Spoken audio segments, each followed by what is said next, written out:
Podcast Network Asia.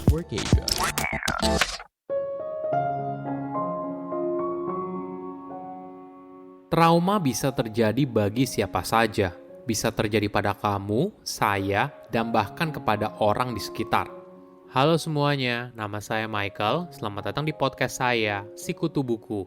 Kali ini saya akan bahas buku The Body Keeps the Score karya Bessel van der Kolk, MD.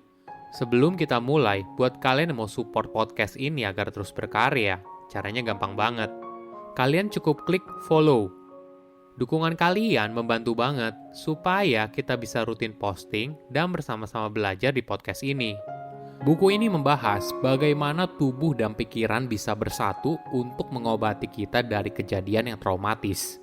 Ketika bicara soal trauma, mungkin kita tidak berpikir kalau itu bisa terjadi di dekat kita.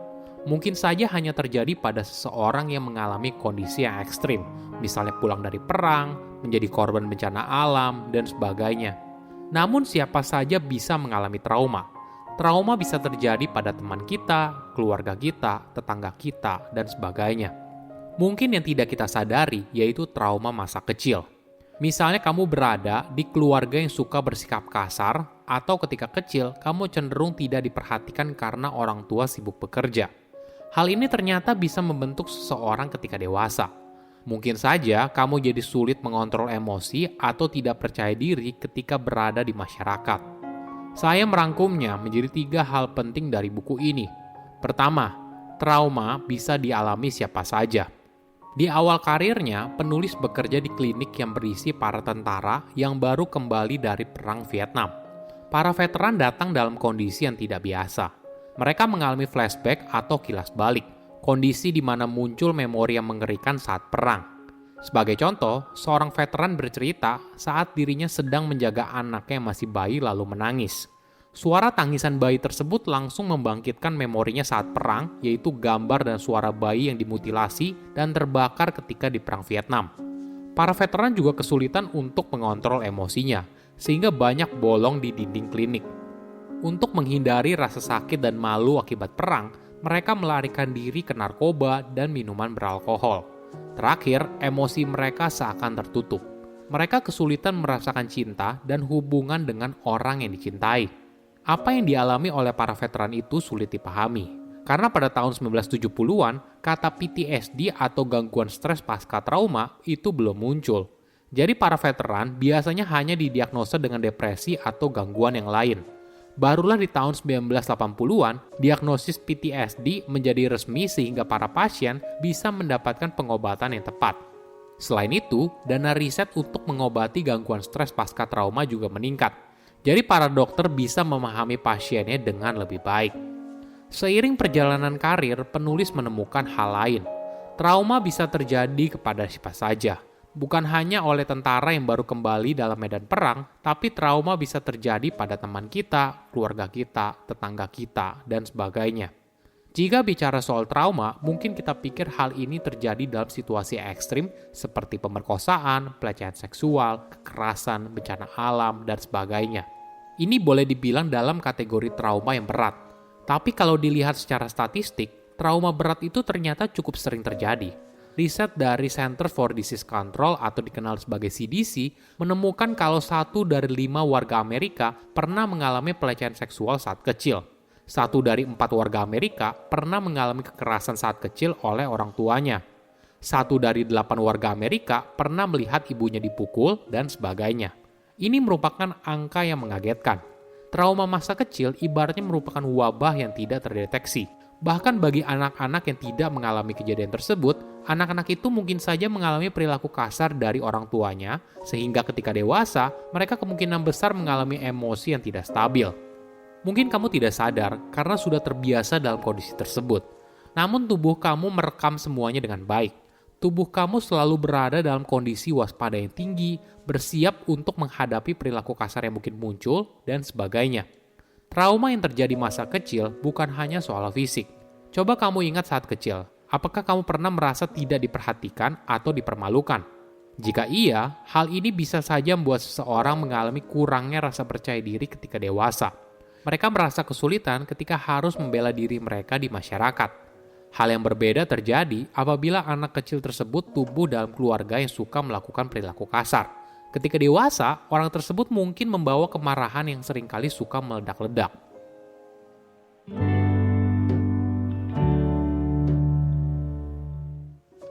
Kedua, kondisi saat trauma. Apa yang terjadi ketika seseorang mengalami trauma?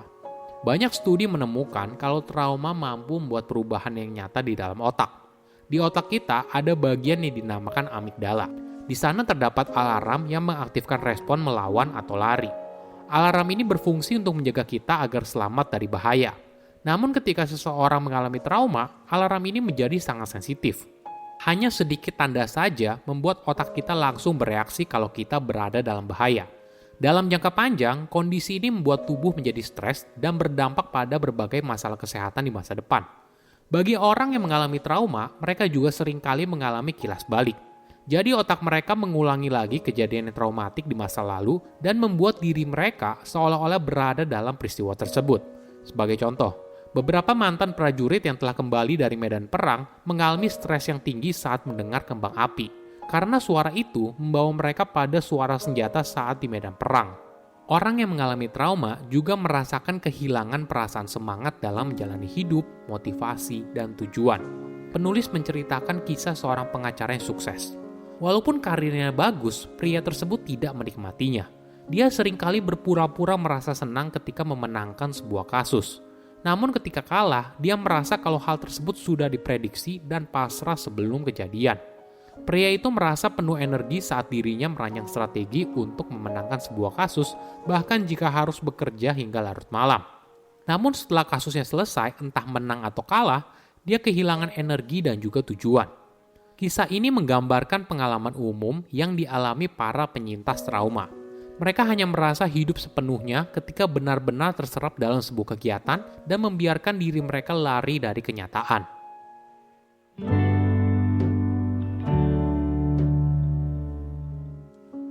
Ketiga, tips menghadapi trauma.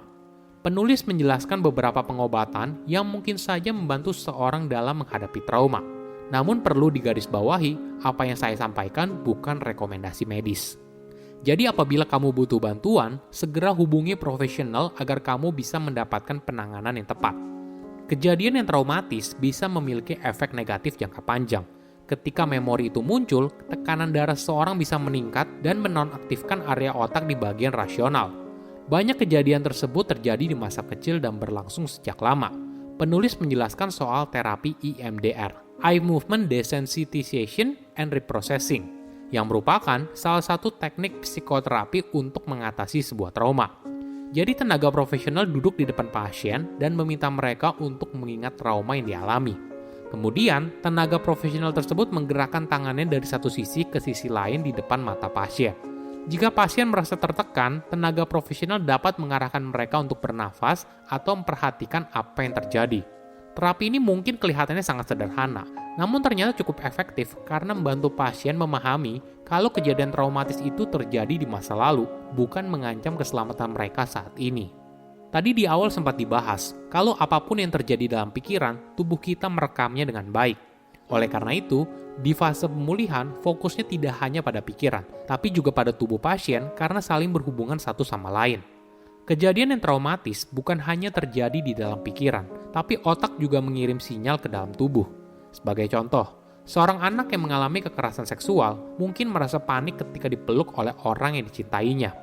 Penulis juga menjelaskan manfaat yoga bagi tubuh.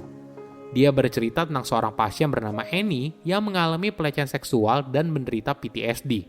Annie mengalami kesulitan untuk menjalani kehidupan sehari-hari, karena hanya tepukan kecil di punggungnya bisa memicu alarm tubuh dan mengulang kejadian yang traumatis. Namun Annie menolak untuk menyerah. Melalui yoga, dia mulai memperhatikan bagaimana tubuhnya memberikan informasi tentang keadaan emosinya. Alih-alih mendorong emosi itu menjauh, dia mulai mengeksplorasi dan menerima mereka. Oke, apa kesimpulannya? Pertama, trauma bisa terjadi pada siapa saja. Trauma tidak hanya terjadi kepada seseorang yang baru saja kembali dari perang atau mengalami bencana alam, tapi trauma bisa terjadi pada teman kita, keluarga kita, tetangga kita, dan sebagainya. Kedua, trauma masa kecil jarang terdeteksi. Masa kecil merupakan waktu yang krusial. Anak-anak yang mungkin mengalami perilaku kasar dari orang tuanya, ketika dewasa, mereka kemungkinan besar mengalami emosi yang tidak stabil. Tubuh kamu selalu berada dalam kondisi waspada yang tinggi, bersiap untuk menghadapi perilaku kasar yang mungkin muncul, dan sebagainya. Bukan hanya soal fisik, coba kamu ingat saat kecil, apakah kamu pernah merasa tidak diperhatikan atau dipermalukan orang lain? Jika iya, hal ini bisa membuat seseorang mengalami kurangnya rasa percaya diri ketika dewasa. Ketiga, kejadian traumatis sangat membekas. Trauma jangan dianggap sepele. Bagi orang yang mengalami trauma, mereka juga seringkali mengalami kilas balik. Jadi, otak mereka mengulangi lagi kejadian traumatik di masa lalu dan membuat diri mereka seolah-olah berada dalam peristiwa tersebut. Sebagai contoh, beberapa mantan prajurit yang telah kembali dari medan perang mengalami stres yang tinggi saat mendengar kembang api, karena suara tersebut membawa mereka pada suara senjata saat di medan perang. Saya undur diri, jangan lupa follow podcast Sikutu Buku. Bye-bye.